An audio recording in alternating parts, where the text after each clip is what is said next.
Magandang araw ulit. Ito, nagpe-prepare naman kami ng para sa matuog-tuog delivery.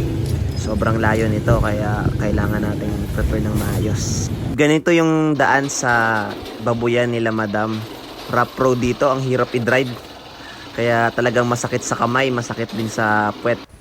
Ito nga, nakarating na kami dito at ibababa na namin sa stock room nila.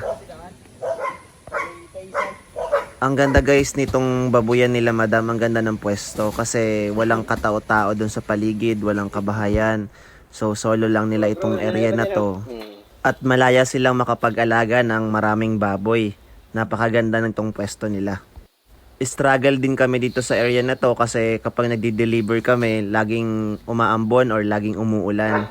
Madami ditong mag-order si Madam pero ang ginagamit namin is yung hauler lang or yung kulong-kulong kung tawagin sa ibang lugar.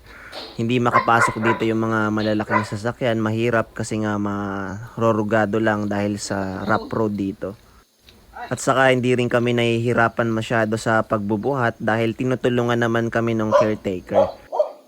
Bale kung gusto nga pala magpa-deliver ng mga taga-coastal area sa Mercedes, mag-chat lang po kayo sa aming Facebook account para naman po masubukan ninyo ang Emmanuel Feeds kung gaano ito kaganda at kung gaano ito kamura para sa inyong mga baboy at sa inyong mga layers na manok.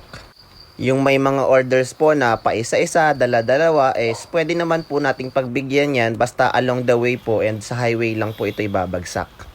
Sa kagustuhan nga po naming makatulong sa mga nag-aalaga rin ng baboy at nag-aalaga ng mga manok. Para po mas makales tayo sa gastusin sa ating babuyan. Sayang naman po yung ipapamasahe na makakadagdag pa po sana sa kikitain natin sa pag-aalaga ng baboy. Malaking tulong na po ito para mas lalo tayong ganahan sa pag-aalaga, di ba po?